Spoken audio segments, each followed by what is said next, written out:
Hola, yo soy Alejandra Cherniavsky. Soy docente e investigadora en salud y especialista en comunicación pública de la ciencia y la tecnología. Junto con Carlos Quintero Valencia desde Medellín, Colombia, vamos a compartir con ustedes un relato que recorre más de 100 años de historia. Carlos es médico especialista en medicina física y rehabilitación y miembro de la Sociedad Argentina de Medicina Narrativa. A continuación, el episodio 1.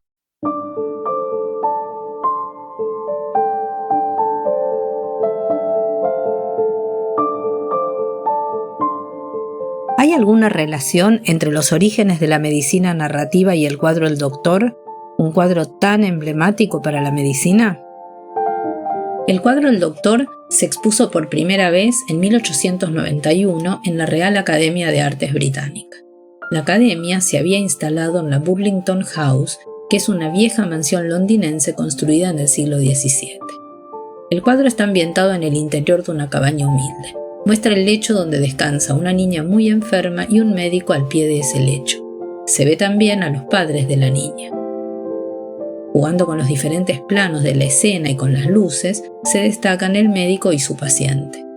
Luke Fildes, el autor del cuadro, había nacido en Liverpool en 1843. Hoy, a esa ciudad se la asocia con el club de fútbol y muy especialmente con el origen de los Beatles.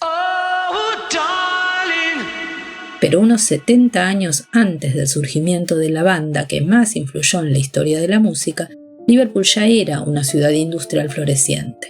Cada otoño se exhibían las principales obras artísticas producidas durante el año. El cuadro El Doctor se expuso en Liverpool en el otoño de 1892. Y según cuentan, esta pintura despertó tantas emociones que uno de sus espectadores falleció súbitamente. La crianza de Luke Fildes estuvo a cargo de su abuela paterna Mary Pritchard, que fue más conocida como Mary Fildes. La abuela de Fildes había participado en los movimientos activistas sociales de principios del siglo XIX. Estos movimientos luchaban a favor del sufragio universal y de los derechos de las mujeres británicas. Las influencias de su abuela despertaron en Fildes una gran sensibilidad social. Luke Fildes se inició en la carrera artística como ilustrador y luego de sus primeros pasos llegó a ser el más famoso de Inglaterra. Entre los años 1870 y 1890, Luke Fildes abandonó su carrera como ilustrador para dedicarse a la pintura realista y convertirse en referente de la pintura victoriana. Sus obras visibilizaron los problemas sociales y económicos más comunes de la gente y representaron la vida del trabajador anónimo. También se dedicó a retratar a figuras destacadas de la corona británica. Justamente, su mayor fuente de ingresos fue la actividad como retratista. Vamos al origen de la idea de pintar el cuadro que lo haría tan famoso. Esa idea comenzó en 1890 en Liverpool y fue a raíz de un encargo que recibió del filántropo del arte Sir Henry Tate.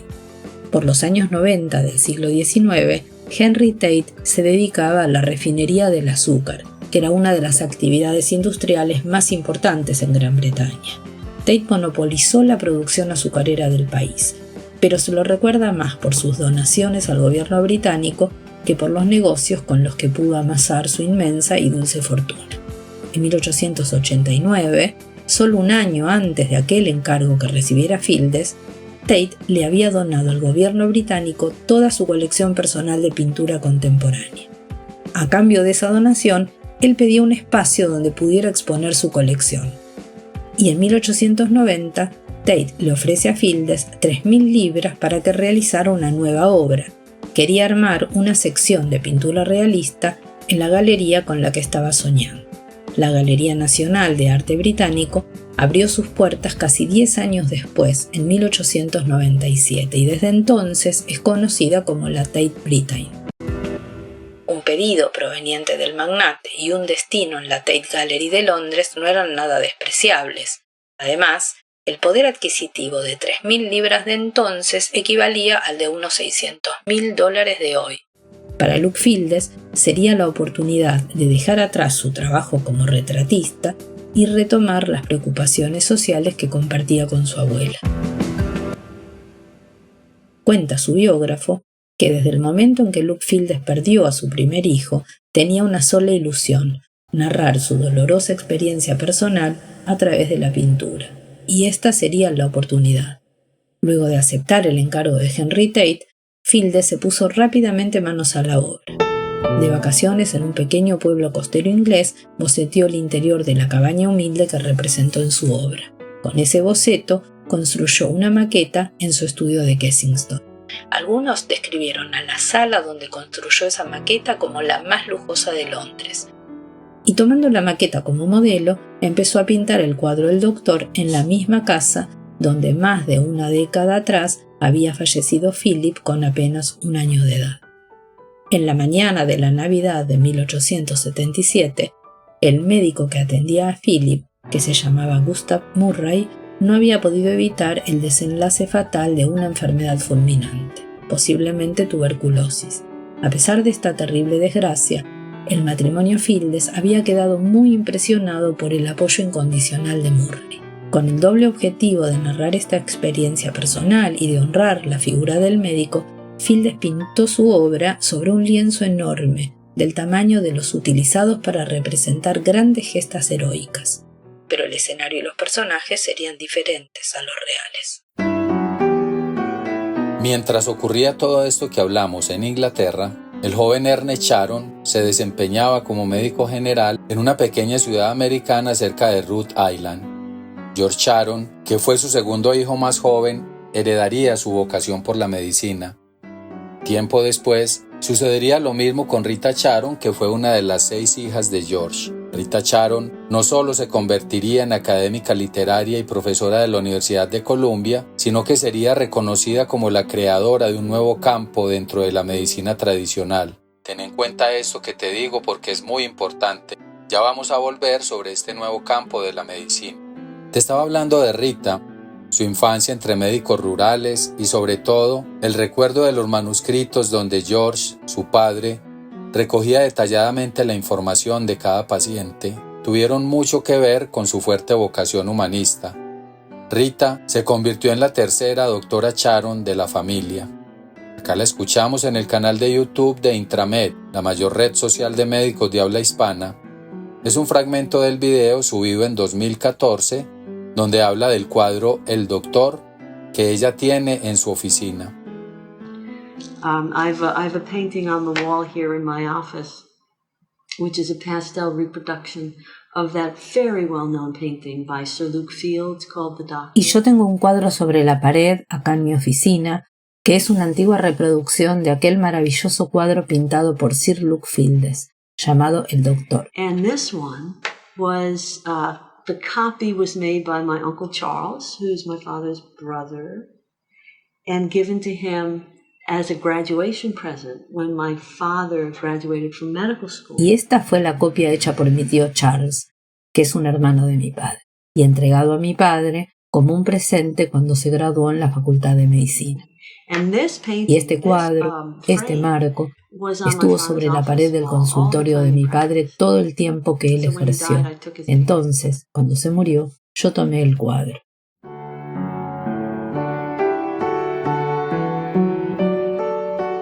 La pintura de Fields muestra la visita de un médico de familia a una niña que se encuentra muy enferma en el interior de una cabaña humilde. En primer plano se ve al médico sentado sobre una silla y casi erguido, como preparado para la acción. Con la mano sosteniendo su mentón, firme y barbudo, y el ceño fruncido, da la imagen de un hombre de autoridad y de pensamiento, más que la de un hombre de acción. En el centro de la escena, una diagonal perfecta enlaza la mirada atenta del médico con el rostro de la niña enferma.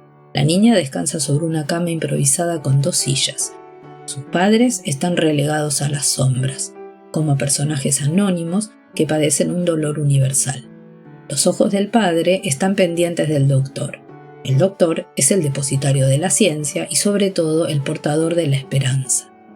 La luz tenue de una lámpara que permanece encendida y la luz del amanecer que entra a través de una ventana sugieren que el doctor pasó la noche en vigilia junto a la niña. La visita del médico a un hogar humilde no refleja con exactitud histórica las costumbres de la época, pero resalta la asociación cultural del médico con un profesionalismo heroico y desinteresado. Incluso eleva el estatus profesional de la institución médica en su conjunto, una institución conmovida y hasta capaz de afrontar la desigualdad social. Eran épocas de creciente confianza en un modelo científico centrado en la opinión del experto y que relegaba la narrativa del paciente. Sin embargo, Luke Fieldes quiso destacar en su obra lo esencial de la medicina, el médico, el paciente y la relación entre ellos, y su cuadro logró ese objetivo. Como él mismo cuenta, las cartas de mucha gente entusiasmada le pedían el nombre del doctor del cuadro. El biógrafo de Fieldes cuenta otra anécdota. Él dice que, al reconocerlo como autor del cuadro, un cochero que lo trasladaba hacia su estudio de Kensington se negó a cobrarle sus servicios. Evidentemente, el profesionalismo desinteresado que sugiere la obra trascendía a la figura del médico. Como habíamos dicho, la obra llegó a la exposición artística más prestigiosa de Inglaterra. Además, fue elogiada por médicos de las principales facultades de Gran Bretaña y comentada en las revistas científicas de mayor prestigio. Rápidamente, el doctor se reprodujo en serie y adornó hogares y consultorios médicos de clase media dentro y fuera del país. Se convirtió en ícono del compromiso de los médicos en ayudar a los enfermos y sus familias. Para algunos también simbolizaba la frustración del médico ante la imposibilidad de sanar. Como testimonio de esto último, una tapa de la revista de humor británica Punch, la más famosa de la época, mostraba la caricatura de un doctor imitando la pose del médico de Fieldes. El doctor, al que apodaba el Dr. Dubitans, miraba a un niño enfermo y pensaba, cito textual, «Me temo haberle dado la cosa equivocada». Volvamos a la copia del cuadro que Rita Charon conserva desde 1989 en su oficina. Esa reproducción no es exactamente igual al original de Luke Fieldes. En 1933 se organizaba la Segunda Feria Internacional de Chicago. El mundo estaba en medio de una gran crisis económica. La feria quería conmemorar un siglo de progresos. El evento convocó a los más importantes artistas, industriales y empresarios de diferentes rubros. En el hall de ciencias de la exposición, el stand del laboratorio Petrolagar promocionaba un producto revolucionario para el tratamiento de la constipación. Este laboratorio medicinal quiso honrar el lado más humano de la medicina y para eso, ¿qué eligió? Eligió el cuadro El Doctor. Encargó al artista checo Josep Tomanek que pintara una nueva obra inspirada en el cuadro de Fieldes. Pero ahí va la diferencia. Le pidió a Tomanek que utilizara colores más brillantes que el original. Así, la obra resaltaría bajo la majestuosa iluminación y los espectáculos de luz que daría la Westinghouse durante el evento. A su vez, le encargó a otros dos artistas una maqueta que representara la escena del cuadro original en el tamaño real.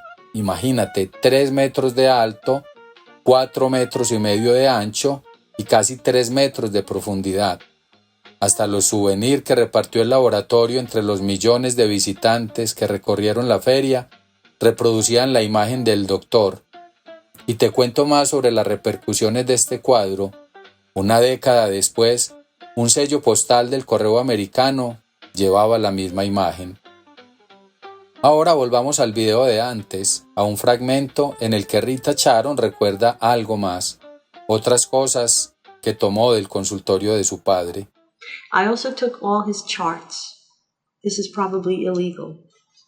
But I took all the charts, the office charts that he wrote as he saw patients. Y más tarde, cuando él murió en 1989, yo también tomé todas sus notas. Esto es probablemente ilegal, las notas del consultorio que él escribió cuando veía a sus pacientes. A medida que yo leo sus notas escritas a mano con su lapicera de fuente, yo empecé a entender cómo llegué a ser la doctora que soy, porque yo leí lo que él escribió. Él fue un médico general, como un médico de familia. Ya trabajando en el Hospital Presbiteriano de Nueva York, Rita Charon comprendió por qué una mirada estrictamente biomédica de la enfermedad excluye del problema médico la dimensión del sufrimiento del paciente y su familia. Esta dimensión tan singular proviene de las experiencias vividas y de los contextos social, histórico y cultural de cada paciente. Los significados de la enfermedad, así como la percepción de sus causas, entran en un diálogo tácito con la historia personal del profesional. En la medida en que el profesional aprende a comprenderlos, puede lograr un acompañamiento más sensible a esos significados. En los años 80 del siglo pasado, artistas, filósofos e historiadores se mostraban muy interesados por el humanismo en medicina y en particular por la relación entre medicina y literatura. Rita Charon se propuso explorar el campo de las humanidades para buscar herramientas que permitieran acceder al mundo del paciente y trabajar sobre la dimensión del sufrimiento. Encontró en diversos géneros literarios una fuente privilegiada que permitía entrenar habilidades que ayudaran a desplegar las narrativas del paciente. Estas habilidades, a las que llamó habilidades narrativas, permiten achicar las distancias entre pacientes, familias y profesionales de la salud. Como consecuencia, lograr mejores diagnósticos y tratamientos. Para el comienzo de los años 2000, Rita Charon y sus colaboradores crearon ese nuevo campo dentro de la medicina tradicional que te mencioné y lo denominaron medicina narrativa. Mientras tanto, en diferentes países de Europa surgían y se consolidaban otras escuelas con enfoques similares al de Columbia. El cuadro El Doctor no solo despertó emociones fuertes entre sus espectadores. En la obra perdura el testimonio de una experiencia personal sumamente dolorosa, y más allá de haber enlazado simbólicamente dos generaciones familiares, su presencia pudo haber sido un reto a la reflexión y el disparador de una visión diferente y más humana de la medicina. El cuadro aún hoy acompaña a Rita Charon en su práctica clínica, preocupada por comprender las historias de sus pacientes y sus experiencias de padecimiento. Si el Dr. Murray no hubiera registrado el sufrimiento de la familia Fieldes, y si Fieldes no hubiera experimentado tanto agradecimiento hacia el médico, esta historia no habría existido o se habría contado de otra manera. Agradecemos la colaboración del Laboratorio Gador para la producción de este podcast. La idea general, el guión y la producción son de Alejandra Cherniavsky. La narración de Alejandra Cherniavsky y de Carlos Quintero Valencia. El diseño sonoro es de Neuense Oane. El diseño de tapa es de Martina Montes de Oca. Nos reencontramos en el próximo episodio.